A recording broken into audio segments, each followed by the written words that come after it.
Yo, peep game. So the Chicago Bears have fired Matt Eberflus, their head coach. And as someone who's not this guy that's gonna advocate for people getting fired, like you have to do an egregious job for me. Like if I'm looking at any pros or college level sports, it'd be that coach needs to go.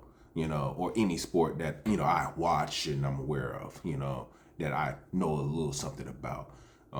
That what happened on Turkey Day in Detroit. All right, hey, I'm gonna be real. I thought Detroit was gonna blow out the Bears because the Bears was on a 5-game losing streak, and their identity was well, we want to be the monsters of Midway still, even though it's the 2020s instead of the 1980s. But whatever, you know what I mean. That was by far the worst coaching I've ever seen of situational football I've ever seen.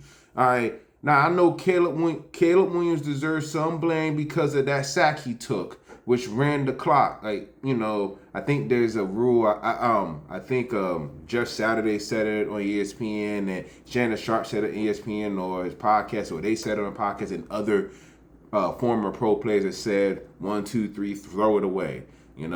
Hey, in situational football, you can't just, if you're gonna make a play, it seems like no, you need to just make that play.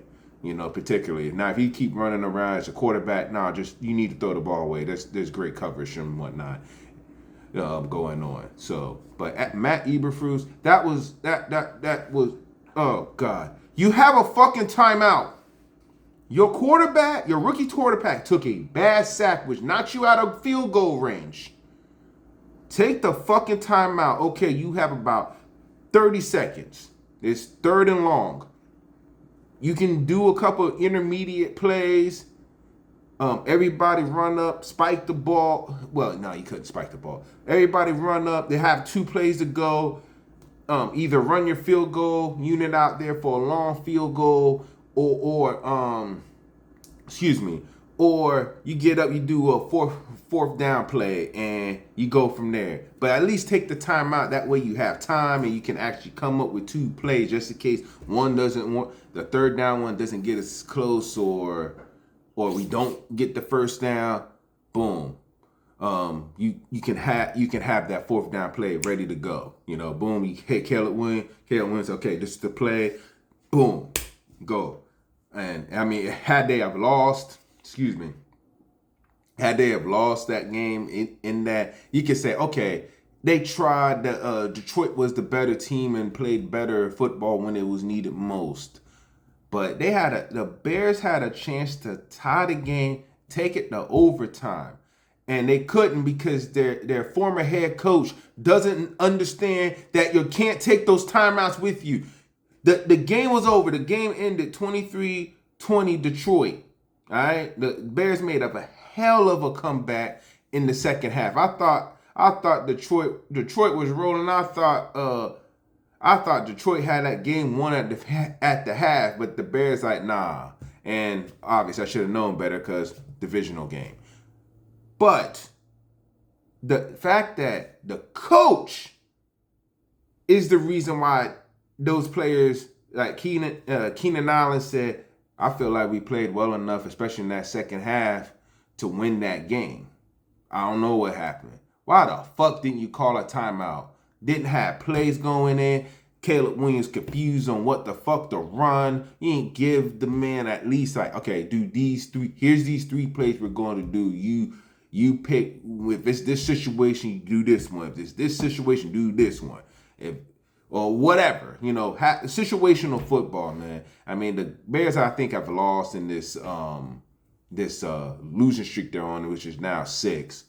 I think that it's been 1-score games, except for maybe that other than that Arizona game, and maybe another one.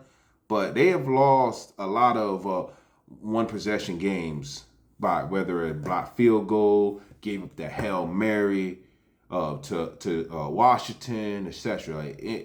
Man, Matt Eberflus was not a good coach, especially situational football. I mean, my God, That man went, the game ended, and there's a timeout left. What the fuck was that bullshit? And I'm going to say this. I am not a Chicago Bears fan. I'm a 49ers fan, but I am a fan of football. And when I see bad football, it irks me. It's like, especially bad coaching. Like, you got a rookie quarterback. You know, he's still learning the game as he goes. And you're the head coach. Take the motherfucking last time out. You have like 32, maybe 31 seconds or what have you. That was by far the worst coaching in football I have ever seen. I have seen, coaches run bad scheme or a bad system with the personnel they had. I've seen the coach not being able to be a quote-unquote head coach, not being a quote-unquote leader of men, and bridging the gaps between the assistant coaches and position coaches and things of that nature. I mean, what the fuck was that? What the fuck did I watch? That was absolutely embarrassing. I watched that shit. Like, I watched it in. I'm like, man, it's 33 seconds left. Damn, the Bears are making a comeback. I think they're probably like 10 to 15 yards out of field goal range. And, of course, Caleb took that sack trying to make a play. And sometimes you got to just keep it simple. Just throw the ball in the area where the receiver's at where they can't get picked. I don't know what. I am still at a loss for words. But that coach deserved to be fired. Like, he deserved to be fired. What was that, man? Oh my goodness. Just from a football fan standpoint, the Chicago Bears fans, you guys need to do what some of these other teams are doing. Stop going to the games. Don't purchase no merchandise. It seems like the owners are the Chicago Bear owners are stuck in the past and want to just be winning with just pure defense with lackadaisical offense, even though times have changed. It's not the 1980s, it's the 2020s now. They keep picking these coaches that either don't have coaching experience, because I don't think a lot of experienced coaches, unless they thirst for the challenge, want to go to Chicago Bears to coach that team, because maybe the ownership. But my goodness, man. God. I can't believe it. That man took a timeout home with him and it lost him his job.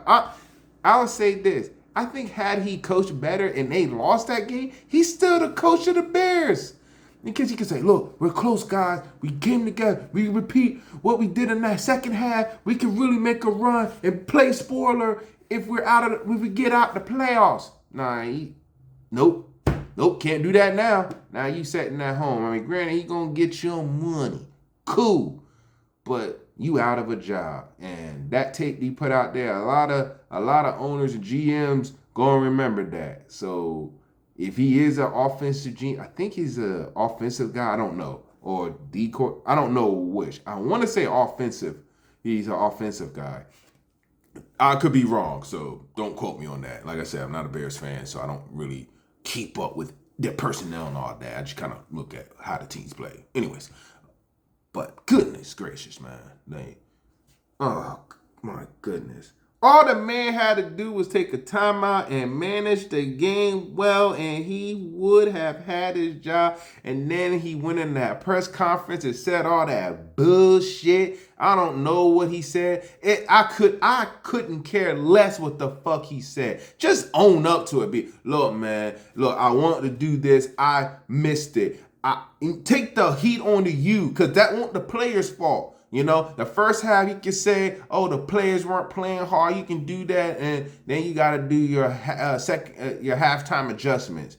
But that coach lost in that game, or took away the took away the chance for the Bears to tie that game. And you never know what can happen in overtime. You don't know who knows. The Bears, the Bears could probably get the ball and receive it, and they get a kickoff return, and they get a kickoff return for a touchdown, and that's the game. It's a wrap, Or Detroit could have done the same thing, or what have you. But to not give your players a chance to have basically kind of hang your QB out to dry because you didn't prepare him for situational football, and absolute motherfucking embarrassment. That's what it is. That's the word. That 2-minute drill. That's the worst. That's the worst coaching of this season. It's not close. It's not fucking close. It's not close. That's all I gotta say on that. He deserved to be fired. Will he get another chance in the future? Hey, hopefully, if he does get another, or rather, if he does get another chance in the future to be a head coach again, hopefully he fucking learns, because that shit was pathetic, and he deserved to be fired. And probably that whole coaching staff probably getting the boot after this year, man. That was fucking embarrassing. As a fan of football, oh God, that's the worst. That has to be the worst play I've ever seen in the NFL. That's all I gotta say. Deuces.